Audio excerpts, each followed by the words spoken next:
People love to talk about mental health and how we need to do self care, but let's talk about how mental health can be inaccessible for people, especially if you're chronically ill and disabled. I love talking about mental health, and I think everyone needs to practice on their coping skills and continue with their journey with self growth.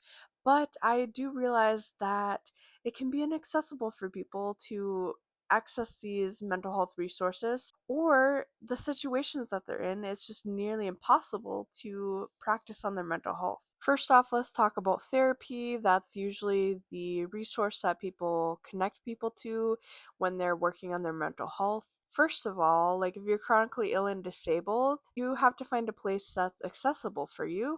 And second of all, you have to have a job if you are going to access therapy, because therapy is so expensive.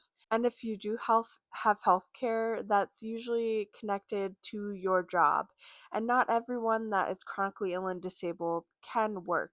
Another reason why people might not do therapy is that they had bad experiences in the past. So there are many people that are good-hearted that get into the mental health field, but there are some people out there that contribute to harm and have made these bad experiences for people that are chronically ill and disabled when they are accessing these mental health services. And some of these bad experiences may be unintentional on the mental health practitioner's point, but it's still harmful. Some of the experiences that people have that are chronically ill and disabled might be that therapists might not understand their viewpoint of chronic illness and disability, and think that you can just use your coping skills to get through your situation. But sometimes, even if you practice all your coping skills, you are still struggling. Another reason why mental health is inaccessible for people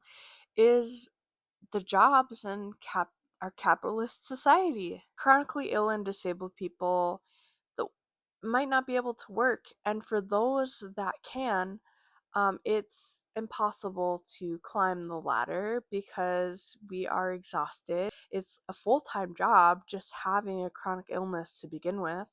And for those that are working, we cannot focus on our career growth because we are taking care of our bodies 24/7. And for those that can't work, it might take years to access Social Security, and after being denied many times, and after that, they get a limited income